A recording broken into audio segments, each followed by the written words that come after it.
we're going to shift the order a little bit.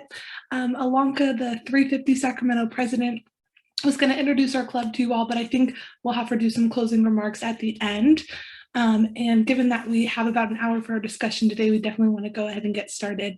So thank you to everyone for attending tonight. We'll be discussing the Sacramento Transportation Priorities Plan with Jennifer Donlon Wyant, or as known to many of us as JDW. Jennifer is the Sacramento Transportation Planning Manager. She has 20 years of planning experience, 5 of which are with the City of Sacramento.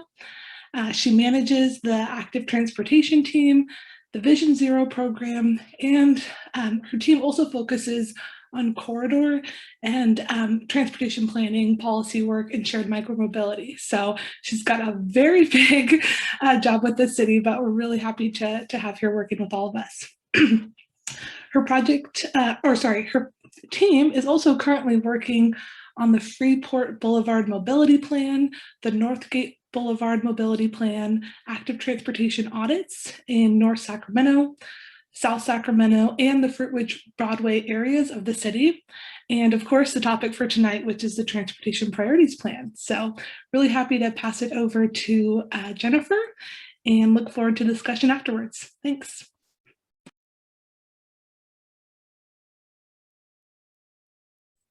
Thank you so much, Allie. I'm so excited to be here. Can everybody hear me? Awesome. I love the introduction. Thank you for working through the technical issues. So JDW, for those of you who know me, if you don't know me, you can call me JDW. There are just too many Jennifers, and especially Jennifers at the city who are doing things around this type of work. I'm really excited to be here today to talk to you about the Transportation Priorities Plan. It's the first time in the city that we're doing something like this, and I think it's pretty exciting. I have a presentation that is full of a lot of stuff. And so it's kind of long, but it covers a lot of in-depth stuff. So 15, 20-ish minutes, please put your questions in the chat box if you come up with something. The whole team here will be watching that, and then we'll do a Q&A after. I hope that works for everybody.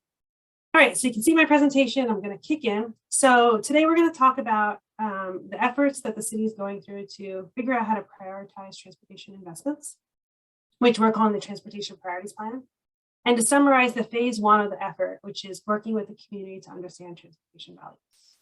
So first we'll go over what is the TPP, then summarize the phase 1 of outreach and engagement, then talk about the recommended scoring criteria, and then specifically talk about something new that we haven't done at the city before, nor have many cities done, equitable infrastructure investment. There we go, great.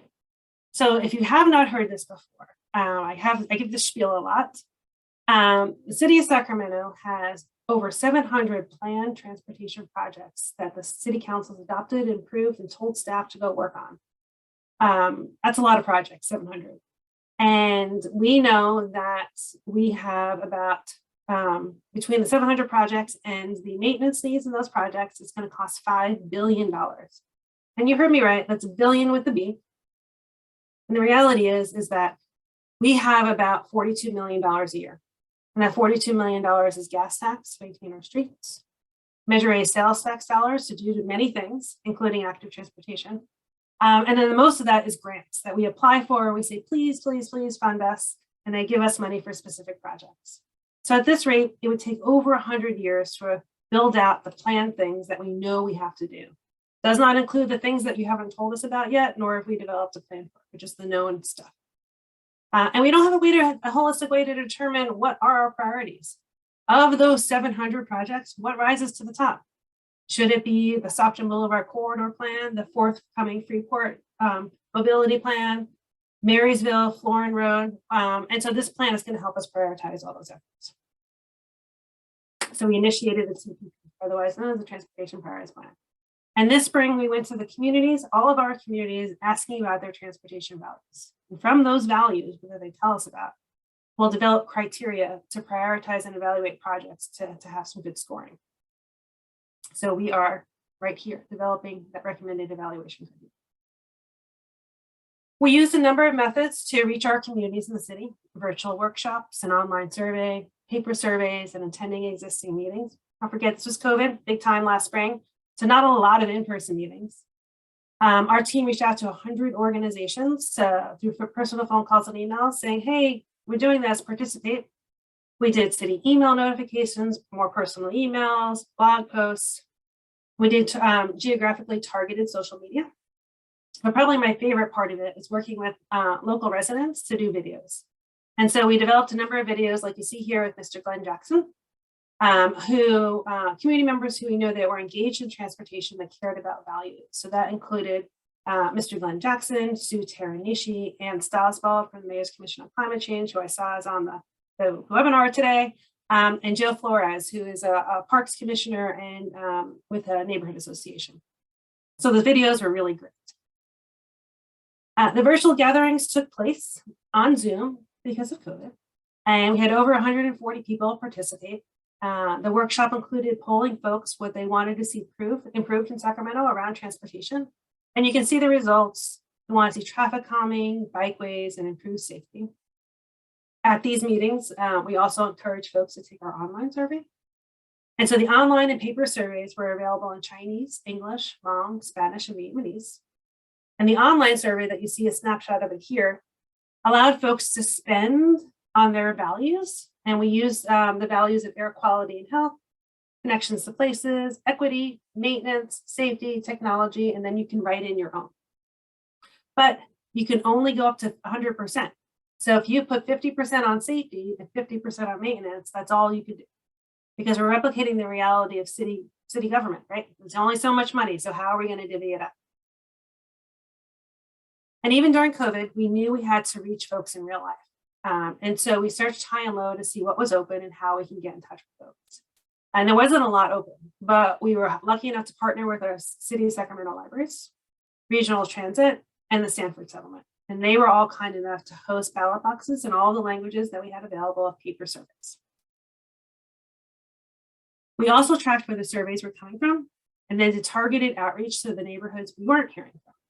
So a couple of weeks into the survey, we noticed that North Sacramento and South Sacramento had limited participation. They weren't taking the surveys. So we did targeted engagement. And as you can see, we made improvement over the couple of months we had the survey up. Not perfect by any means, but we did a marked improvement. And we were able to increase our engagement in these areas through connections and relationship with trusted community partners. And some of those trusted community partners were our community consulting group. As part of forming this project, we formed a community consulting group. And this group includes folks from under-resourced communities, Black, Latino, and Asian folks who are advising staff on the process, the language that we used, and then giving feedback on recommendations. They provided valuable advice throughout phase one, including building those relationships, making introductions to folks to help get the word out. They made introductions to us to over 70 organizations, and we were able to get on the agendas for a good part of them to do that engagement. So after months of engagement, the results were in. And the community shared their priorities, and this is in order: air quality and health, otherwise known as climate change, equitable investment, connections to places. And what they told us in the survey, when we had connections to places, we couldn't just tell us connection to places. You had to tell us the top 3 places you wanted to get to. And so people told us it was parks, schools, and jobs. Then maintenance, maintaining our streets, safety, and then technology. But don't forget, we also had the bottom write in. So if we didn't see a value that you wanted, you could write in. And so folks listed some key things like traffic enforcement and improving transit. Those are things that are not transportation investments in the eye of the city. I might not exactly be saying that right, but traffic enforcement is the police department, and it's not where we're looking to invest dollars. And transit, I'm one of the biggest fans of regional transit. I love the bus, but they're a separate entity from the city. In fact, they're regional, which is why they're called regional transit. So while we want to support them, this project is not looking to invest in transit at this point. So this is the write-ins. And then we were looking at the data, and we were concerned that our more affluent areas were the areas that were more often responding. So we wanted to look to see if there are any significant differences by responses, by race or geographic area of the city. So we looked at race because we asked folks when they were taking the survey if they wanted to report their race. And while there's variation, there wasn't anything significantly different. We looked at geographic area by zip code because we asked folks for their zip code.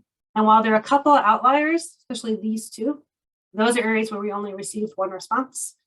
So not statistically valid. So nothing significant.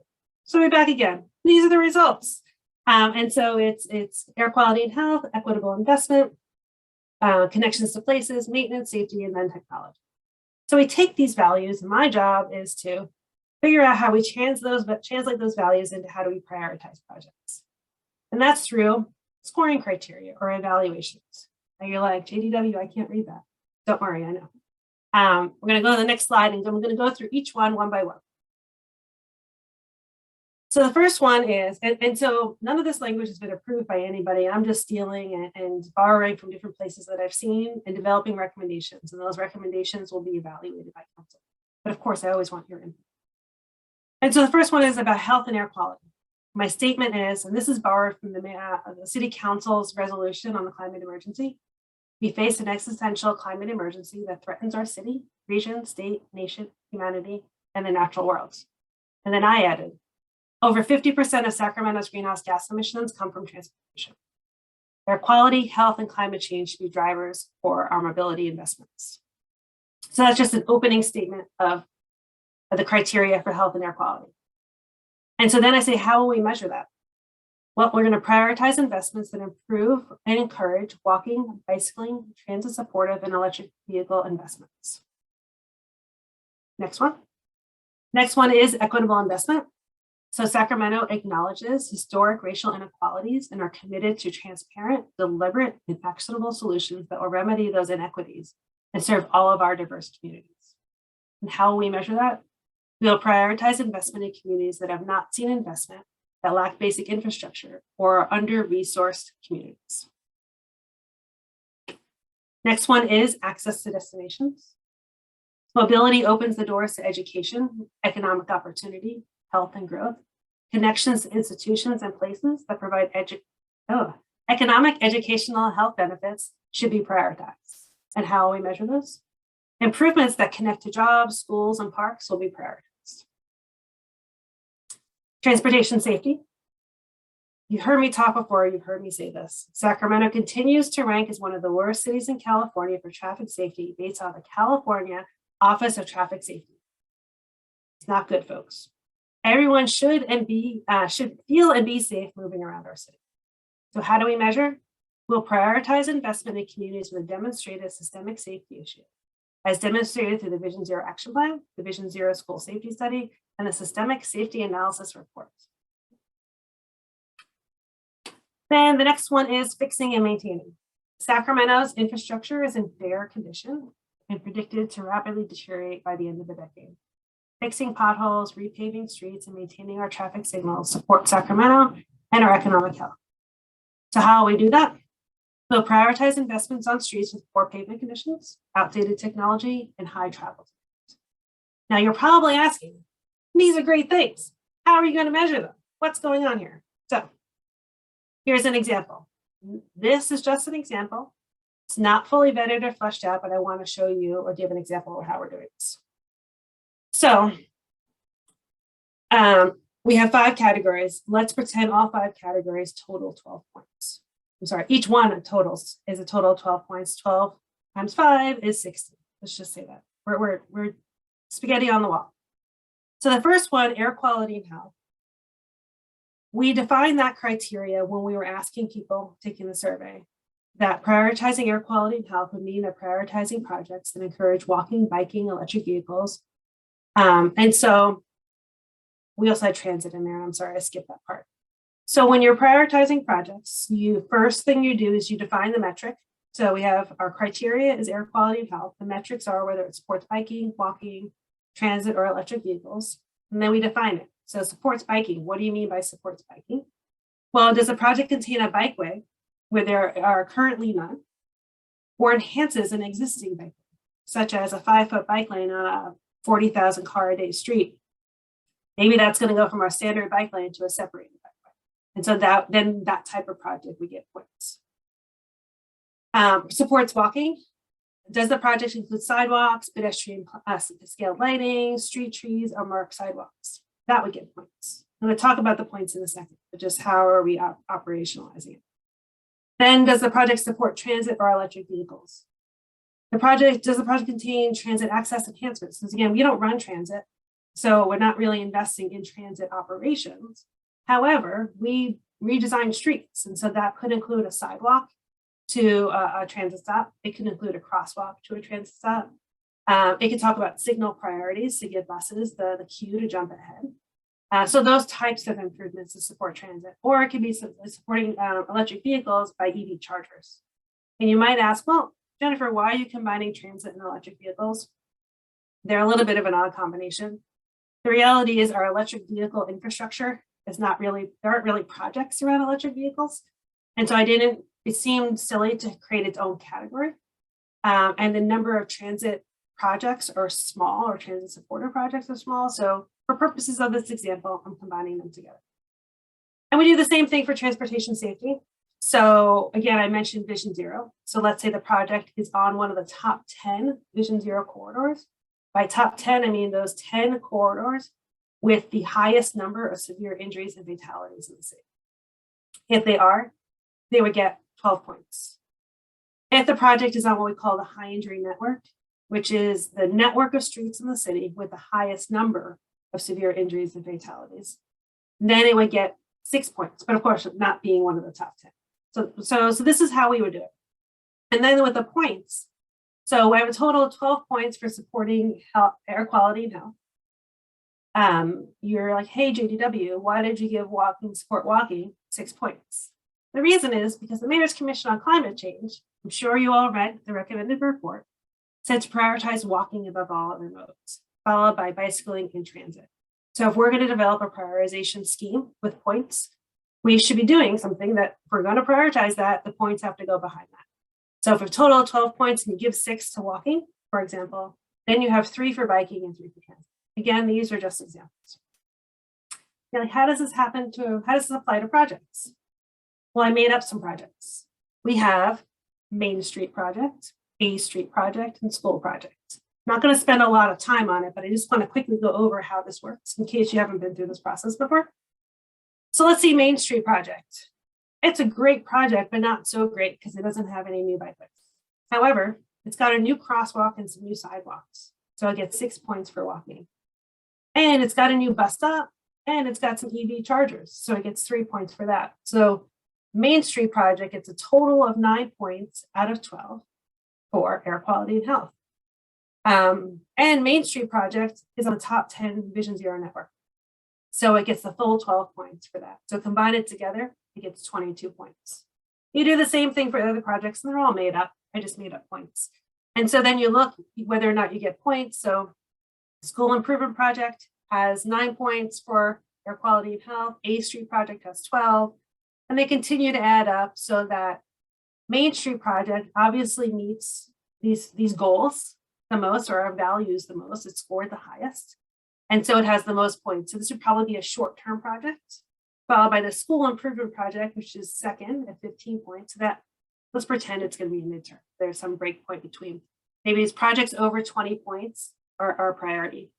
Between 13 and 19, it's midterm. And then A Street project would be low priority because it just scored the lowest. Again, I'm making up the breaking up points, but just to show an example.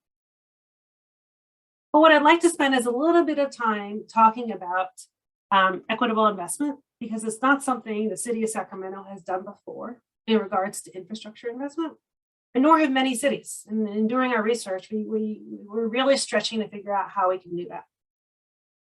What we did was we looked to folks who know more about equity than I do. I am no equity expert. I'm a transportation nerd. And so we looked to folks who know more than us.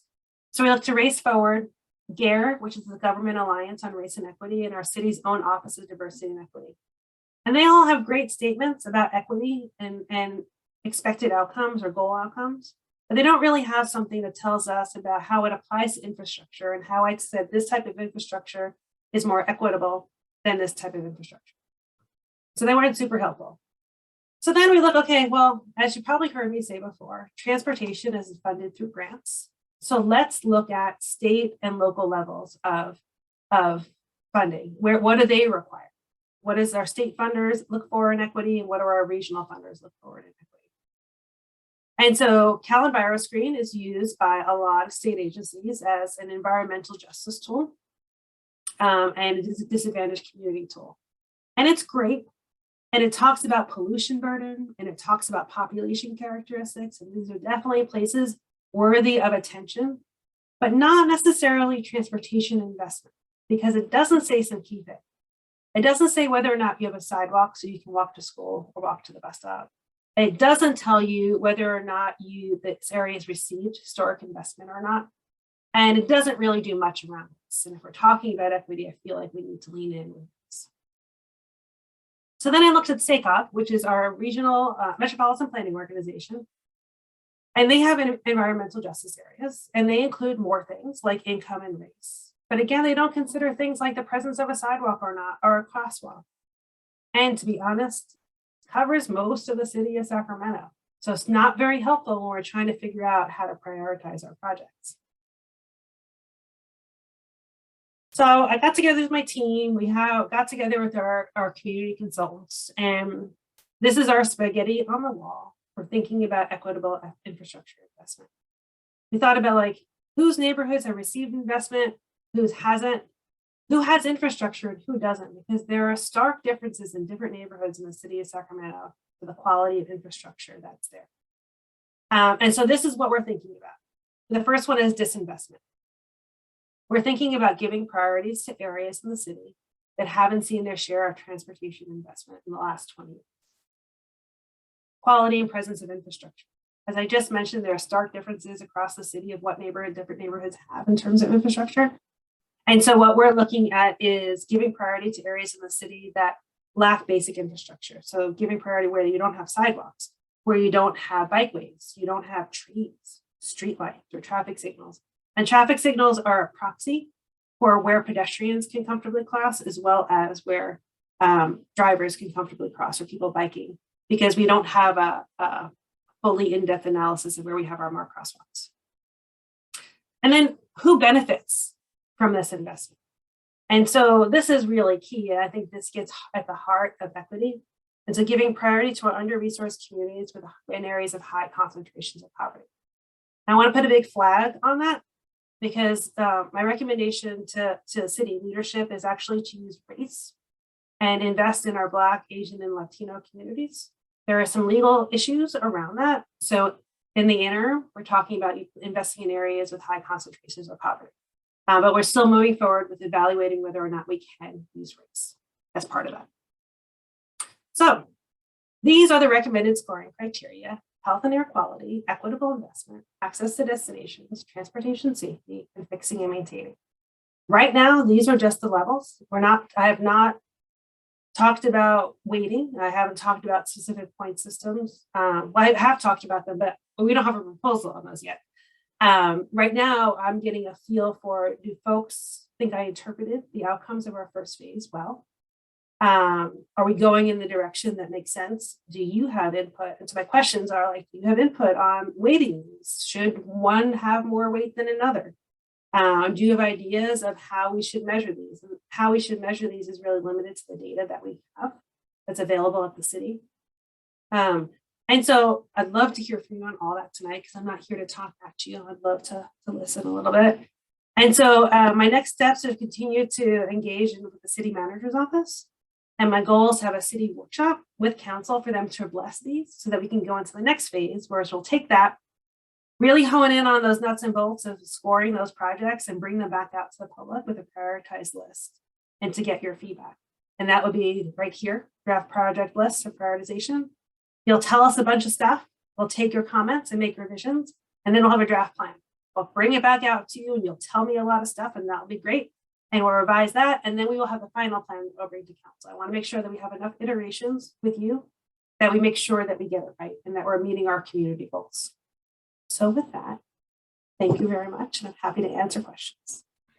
Awesome. Thank you so much, Jennifer. Seeing a lot of movement in the chat, so I'm going to try and go through those.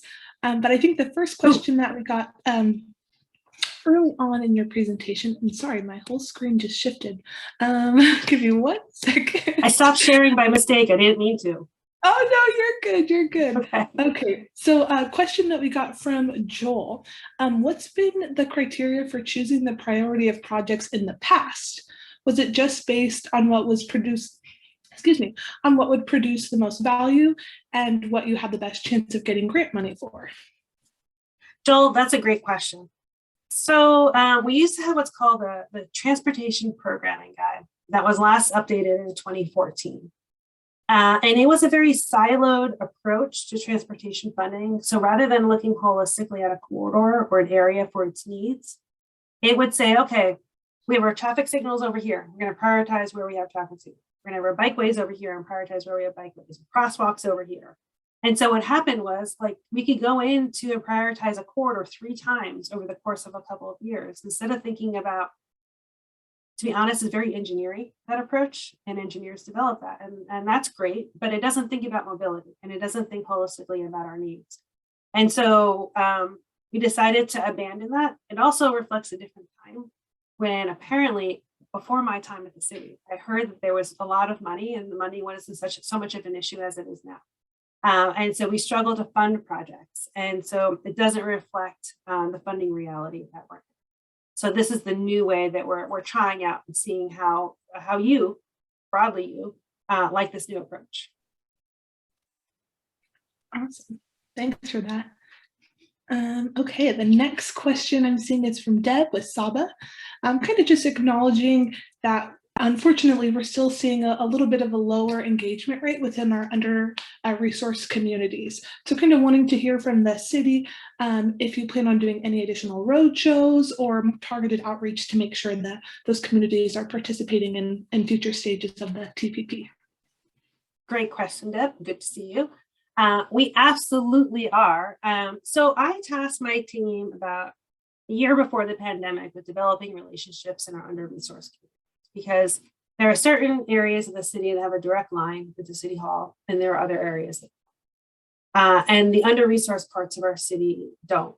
And it's out of distrust of government, I assume, that they don't call me 3 times a week asking for an improvement.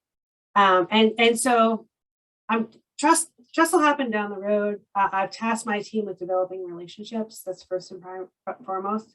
And that's how we were able to make progress over the time. We absolutely want to do our due diligence and do what we can to engage in our under-resourced communities, because I know that they're an important part of our ecosystem of Sacramento.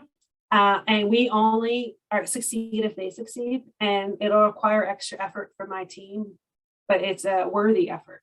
And we will continue to hopefully go deeper with each phase of work that we do at the city to build those relationships. Great, thank you for that. Okay, and I think that's maybe a call for all of us here, on this meeting. If you have existing relationships in these communities where you're seeing a low response rate, we can also be advocates. So I know Jennifer has a strong and mighty team, but I think it's going to take all of us really to help and make sure we get those responses up. So don't want to take this person's, I'm not quite sure what part of your presentation they were asking, but Midtown Squinter said, who determined the rubric used? So I'm going to go into the first list of the first priorities. So the things that we brought out to the community and said, are these your values? So who determined those? Yeah. Actually, City Council did in 2019. In 2019, City Council adopted interim transportation priorities. So we figured we should probably start with those, since we work for them and they are city leadership. So we started with those. We massaged them a little bit to I think fit in with a better context for communicating with the general public. I think we probably still do a little bit better, but we'll work on that. And then we had the open-ended one, right? So that because maybe there was something that we were missing, and we should be included. And then I would say that's how we determined the initial one, and then this process was the development to the recommendations.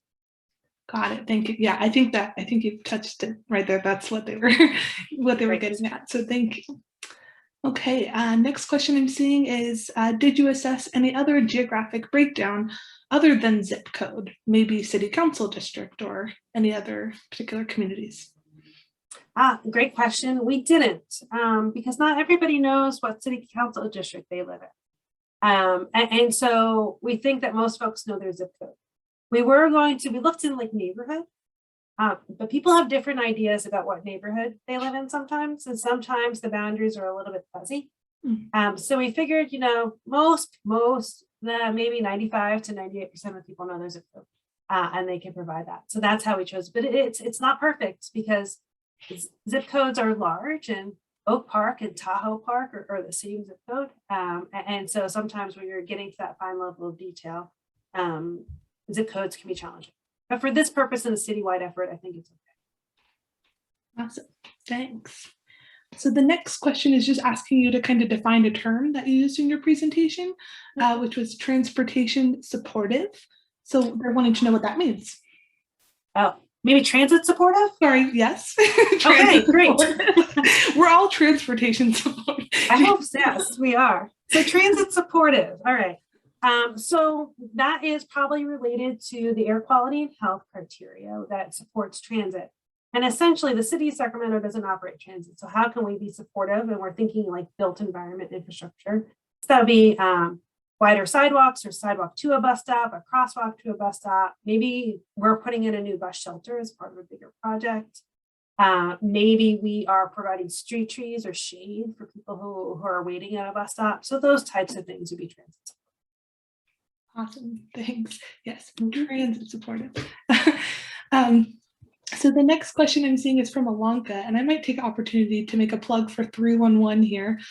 She's asking, how do we stop people from doing donuts in residential intersections in North Sacramento? So I don't know if that will be addressed in your plan, but I think it's something that I don't know, maybe you can speak to that.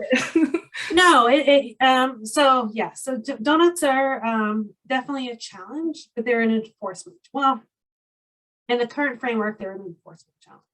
And you can either call 311 and make a report, or you can call the police non-emergency line, their traffic area, and you can call them and they can monitor that. The longer term solution is solving issues of why donuts are happening, and like through a personal poverty or whatever area that's happening. And then an infrastructure way of maybe it's a roundabout or narrowing up of the intersection. I don't have enough information on where they're happening in the city to know whether or not the millions of dollars in infrastructure are worth investing if they're not always at the same location. But I do have quarterly meetings with the police department, and that's something I can ask them, because if there are hotspots, that's something that our traffic investigators can work with the police department on. Great, thanks for that. And I'm also seeing a later comment from Glenda where she addressed the transit supportive. So thank you, Glenda, for putting that definition in there. Okay. So once you got a little bit later in your presentation, you talked about how you use the term our streets and roads are predicted to rapidly deteriorate by the end of the decade. And so they're kind of asking how did you determine this? And if you could explain how you got that. Yeah. It wasn't me who determined it, because I'm not really good at these things, but we have a whole section of maintenance. And every 2 years, they do the pavement quality report.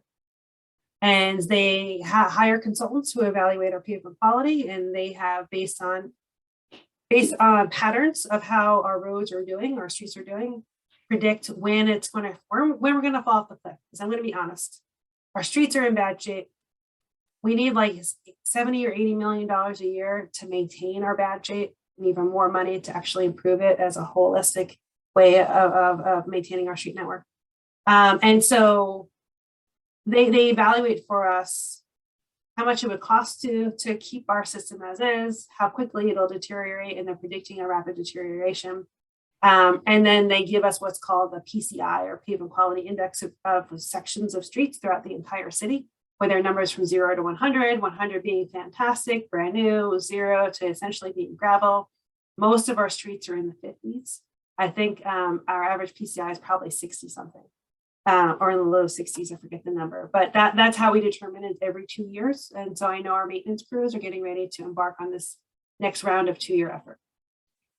Awesome. And so if folks wanted to learn more about that, is there a place on the city website that they can maybe check it out, or?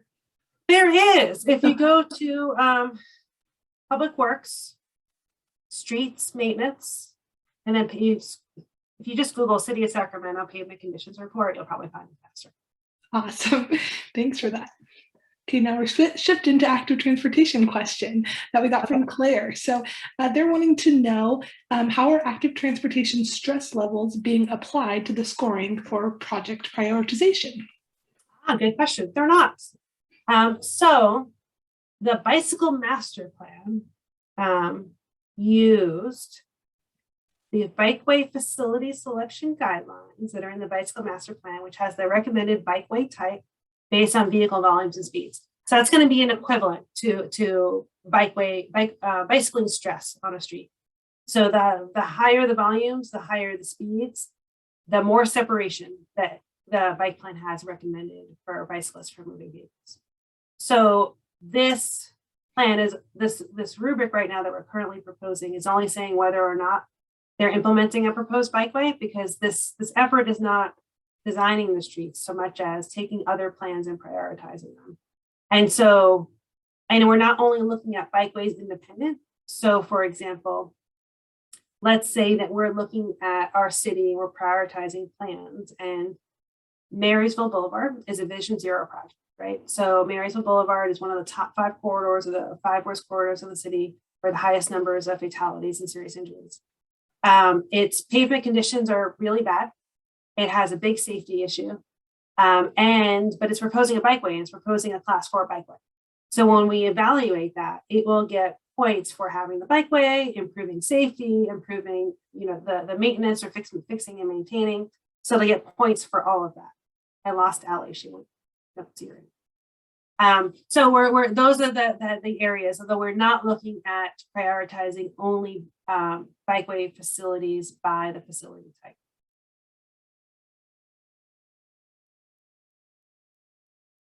Did Allie leave the room totally?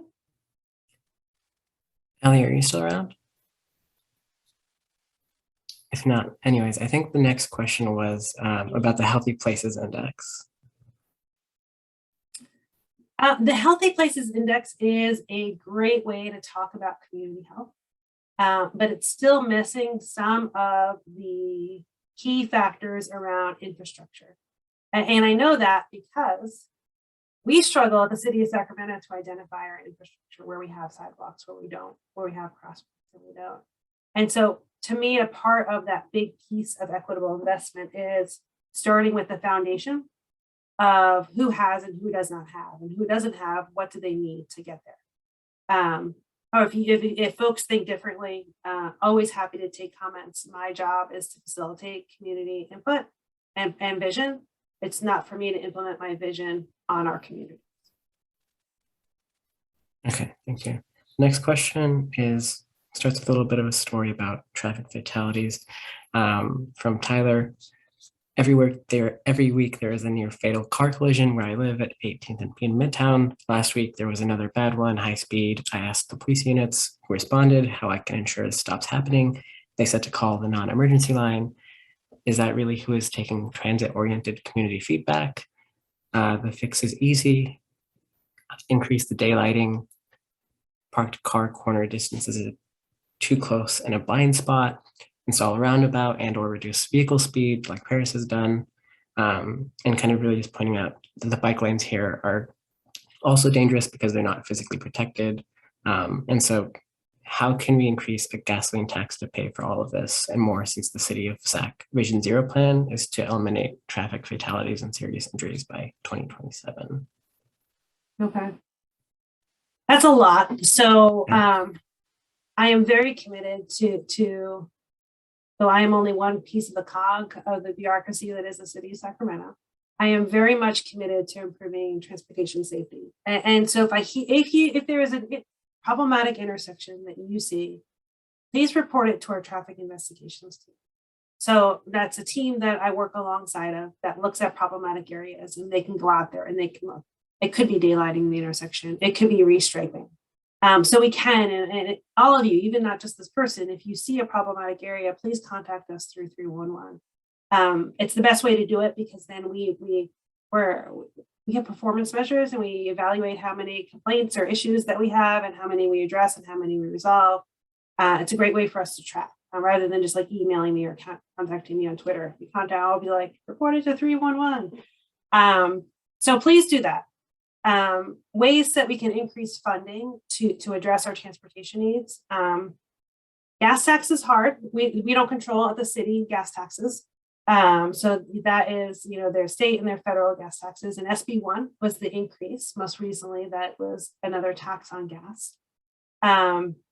The other way that we do here regionally is through the sales tax measure, which is currently Measure A. And then how other cities do it is they do bond measures and property taxes. That's how Austin and Seattle are able to raise so much funding for improvements to their transportation system.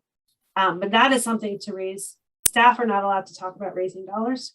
Specifically for our efforts, I recommend that you contact your council member, let them know, and provide ideas to them on raising transportation funding. I think Ali is back, but just a few rapid questions if we can, and then I think we might switch to live questions as well if people have them. And I know Alanka also has a little bit she wants to say. First, I have a question on, are encampments on sidewalks and streets being considered as part of this kind of transportation or a transportation problem in planning? Not at this point. And so issues related to camps are handled by our new Department of Community Response. If there are issues, we want to ensure mobility, but we also don't want to move people who are unhoused if they don't have a place to go.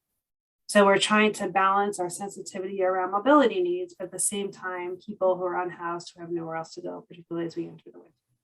But it's also not my department. It's just something that I feel that we should be sensitive about. Cool. The next rapid question from Anne Stausball from the Mayor's Commission. Will equity also include attention to access for the disabled, the aging, and other vulnerable groups? Great question, Anne. It could. So right now, that's specifically the design aspect of a project, which we're not evaluating. However, we have been engaging our community with disabilities, and in fact, April for Resources for Independent Living has been a great partner to help share information about our effort to make sure that we are engaging with all of our communities and to gather their input. Got it. Next question from Glenda, kind of just asking on, are PBIDs being consulted in terms of this kind of preliminary data and results that are coming in, as far as just cross-checking whether they're accurate for those specific communities or not? We haven't yet reached out to PBIDs. We've been focusing on our residents and not our business community, but it's definitely something that's on the list. This is an evolving effort. There's no finish line until we bring it to council for their approval. Gotcha. From Deb at Saba, kind of just speaking to the urgency of climate change and the scale and scope of all of these projects that I think you kind of underscored at the beginning of your presentation. Is there any way to move things a bit faster if possible, especially given the ever-changing landscape of our world? Well, Deb, you're asking to change a machine that hasn't changed in 20 years. I'm kidding. So the challenge is why did, I didn't go into why transportation projects take 20 years. So if I may, it's okay. I'm going to take 3 seconds to go over why they take so long. One, transportation funding. We don't just get a pot of money that we can spend and implement really quickly. The way that our funding works is it's planning, not any design or environmental, because we can't do that. And then the next phase is preliminary design and environmental. Then the next phase is final design and then construction. And that's just how transportation funding works. So immediately you're set up for a very lengthy process. And then there's the time spent in seeking all the funding in between, right? And so our structure is not set up to be quick build. It's not set up to be responsive to a rapidly changing world or to be holistic and innovative and transformative. I'd love us to have access to dollars so that we could be transformative and move quickly. But in the structure that we have, it's just not open to us at this point. answering that. I think looked like there was a bit of discussion on, it's not the city of Sacramento's jurisdiction for bus shelters, but I think this gets back to that earlier question about transit supportive and like all of the infrastructure surrounding. Yeah, and it could be a transit shelter though. So if we're redesigning a corridor, we could include in our grant putting in new transit shelters if we're totally doing a redo. Generally though, it is RT's business and we don't want to get in their business, it's their shelters. But if we're doing a whole corridor, we'll collaborate with our team. Be like, what do you think? Let's get the money. We'll put it in for you. Cool. Good to know. I think at this point, I will go ahead and stop with the kind of spotlight view and go back to this broader collective view. And Alanka, do you want to come in and talk now if you're on? And then we can pick back up with questions.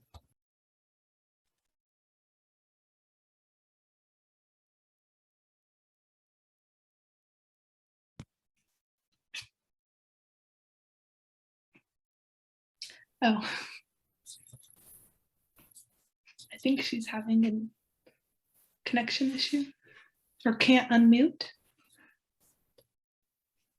Okay, in that case, You know, Zoom is just not in our Yeah. favor today. Susan, if you are here, would you like to read your question? That was in the chat earlier. If not, I can read it. Okay, Moise, thanks. Are you talking to me? Yep, go ahead. Mhm. All right.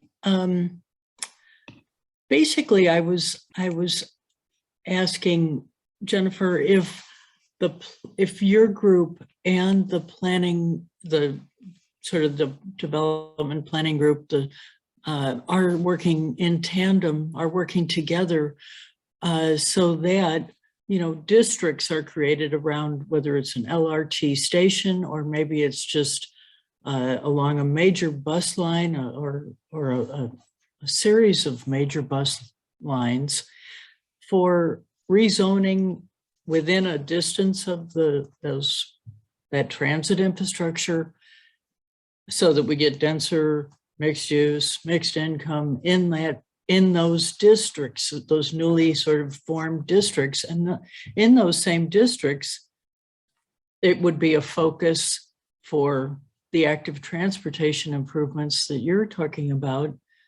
And so if that kind of a synergy between the departments was done, it would put transit in the forefront, and also hopefully, ideally, it would cross socioeconomic boundaries and basically serve people from many different income levels. So that's just a question about working, within the city with other departments. Well, I don't get to say how our planning department works around the land use and zoning. I will say though that we work in a very collaborative. So I have monthly meetings with my equivalent over in long range planning, Matt Hurdle, who is my equivalent over on the other side of in the other building, and we collaborate on just vision and work that we're doing. And then anytime we are doing a project or they are doing a project, such as when they're working on the West Broadway specific plan, we collaborate with them on the transportation pieces of it. So we do work together. I think that we'd have to work together. It'd be incredibly disjointed if we didn't work together. And maybe we don't always get the outcomes that our communities want. Sometimes it's a challenge, and I can't really speak to the zoning and density. It's a long time ago that I went to planning school and studied that sort of stuff. But I can say we do work together. Okay, thanks. Gotcha. Okay, given Alanka is having issues with coming off Zoom, I will go ahead and just talk a little bit. I also saw that she had a question about, given that there are a lot of road upgrades coming on the way, can we make them cool pavements? But the main gist that Alanka was going to speak about was 350 Sacramento. So hello, everyone. My name is Moise. I am the program coordinator at 350 Sacramento. They're only staff right now. 350 Sacramento, if you didn't notice, the host of this Zoom call, we are a nonprofit organization, 501c3, registered here in Sacramento, fully independent and grassroots focused on climate advocacy at all forms of local government, at the Sacramento County level, city level, also state level.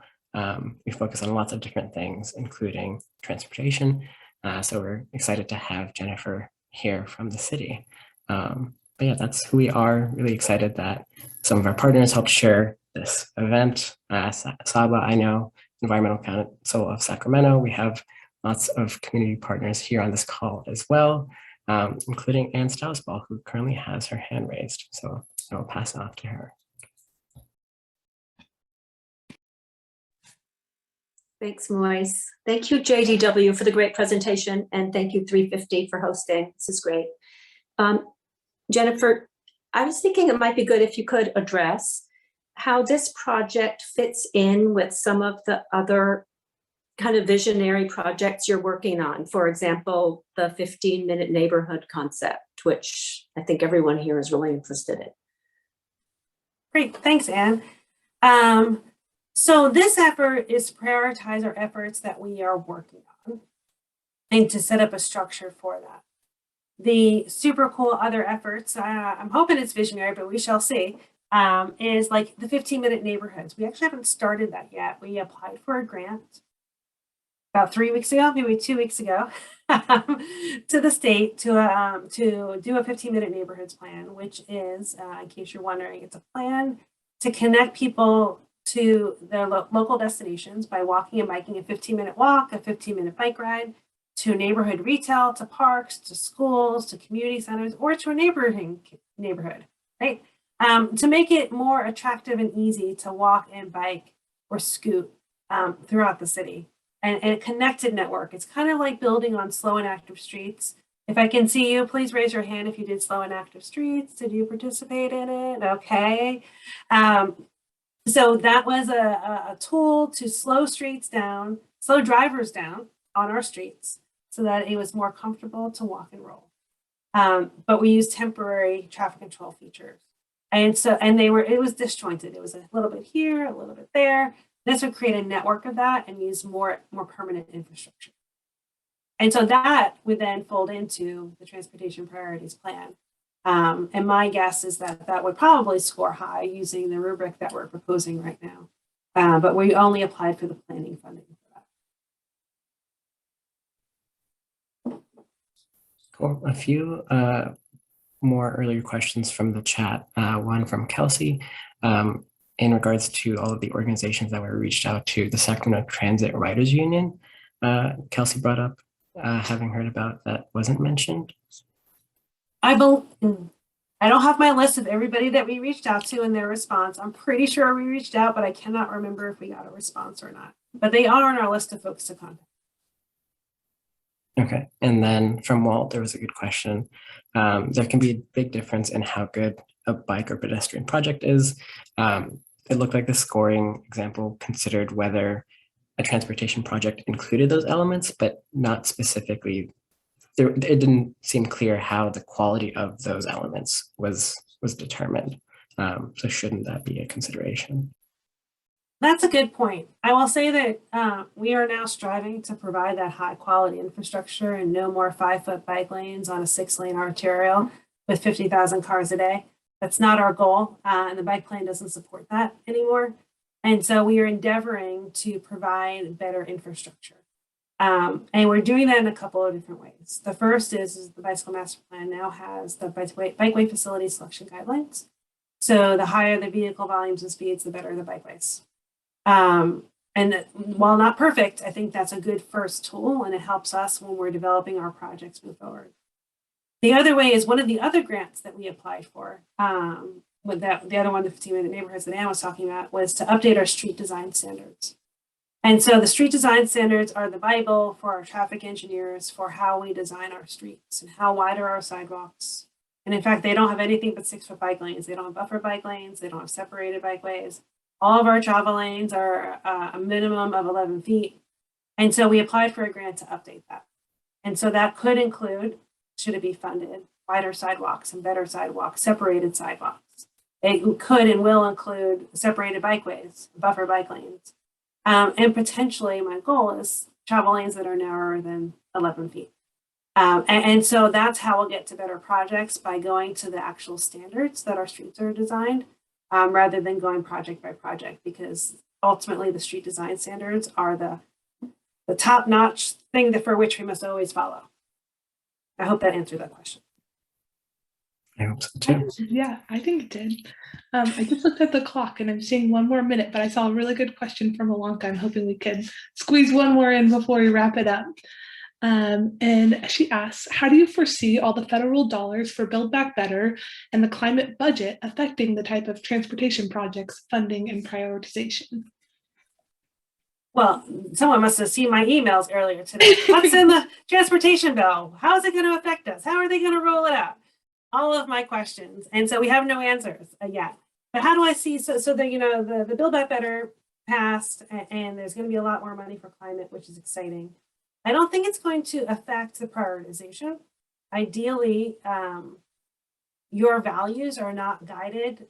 You as a community, you as the broad Sacramento community, are telling the values and where we should be investing. Then what'll be great is that the dollars that are coming now around climate and the federal dollars, is that we'll be able to build faster, hopefully, or there'll be more of it. The biggest challenge is that with more federal dollars or more state dollars, the biggest challenge is the local match. So local match is a little thing I know we're going to go over on time, but I want to explain it because it's important. Every grant opportunity requires a city to make a contribution towards it. That's anywhere from 11.47% up to 50% of the total project budget. And many of those grants have what we call non-participating items, which means that if it's, for example, an HSIP grant, which is a Highway Safety Improvement Program, doesn't need to be on highways though, program, or making a safety improvement, it won't pay for new curb ramps to bring them up to ADA accessibility. So then we have to find money that's non-participating, so then we have to fund those curb ramp upgrades. And if there's a drainage inlet there, then you're talking $100,000 type of effort to fix the drainage inlet there. So it's challenging to have the local match, and so that's what we use Measure A for. And so having those local dollars are really important, because there could be billions of dollars available to us, but if we don't have the local dollars to contribute to whatever they're requiring, we can't go after all of that money. All right, that's my spiel. Yeah, no, I appreciate it. Thank you. It is really helpful. I think it's an exciting time for all of us in the transportation industry. So just gotta, make sure those sustainable transportation projects get the money they deserve. So you'll be hearing from all of us, I'm sure. But on that note of hearing from all of us, Jennifer, can you make accessible your PowerPoint presentation and contact info for us to share with the registrants afterwards? Of course. Awesome. Awesome. That'd be great. Well, thank you again so much, Jennifer. Really appreciate your presentation tonight. Appreciate everyone's attendance here today. Just want to give one more special shout out to our co-hosts for sharing this event with your members. We had Saba, who did some great social media outreach for us today.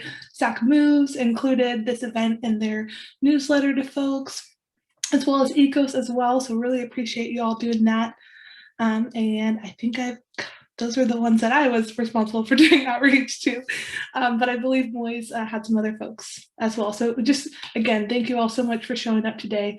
Really appreciate the great questions that we saw in the chat. I'm going to save this and share it with Jennifer, because I think there was some suggestions for other efforts outside of the TPP. So want to make sure that she hears what you all had to say. But thanks again, and hope to hear from folks soon and continue to stay engaged in the TPP. Thanks. Thank you. Thanks all. We will be wrapping up the recording here soon, and as it is processed in the next day or so, should be made available on our YouTube and shared with everyone who registered for this event.